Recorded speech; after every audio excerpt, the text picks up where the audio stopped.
So if you don't know, you can come here. It's like under this and then stats and trends, and you can see like 2025. I only sent 2 proposals this year and it was on this live and one was viewed. So you can see how many you sent, how many were viewed, how many interviewed you, and how many hired you. And it also like differentiates if you boost some proposals, which I don't recommend, but if you do, you can see how many of the ones that were viewed were boosted or how many were organic. You can also do something. It's a bit tedious if you send a lot of proposals. If you go to proposals and offers, I think you should be able to see, yeah, the proposals you sent, and you can see which ones were viewed. You can come here to back to the job post and see if they hired anyone at all or if they just forgot about it. So that way you can tell if it was your proposal that sucked or the client that sucked.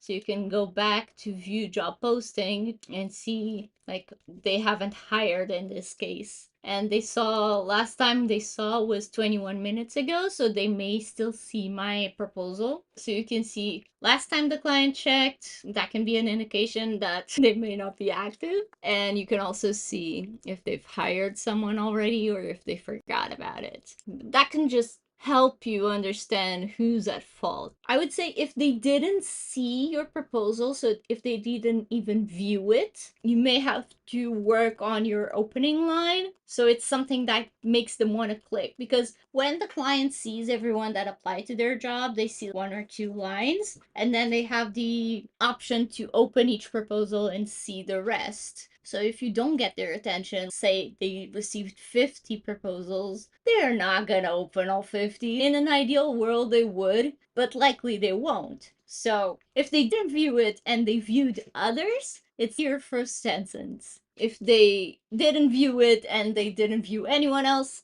it's the shitty client. I won't go with the highs and hellos. Everyone says that. You need to be the one that's different, in my opinion. That's my strategy. But yeah, if they viewed it and didn't interview you, it's probably the entire proposal. And it may also be your profile, but that's a whole nother story. That's me getting in a whole other tangent. I like evaluating these things because you don't hear from the client why they didn't hire you. You can get there. It's like an investigative job. So you're trying to see what the problem is. It's my marketing brain at work.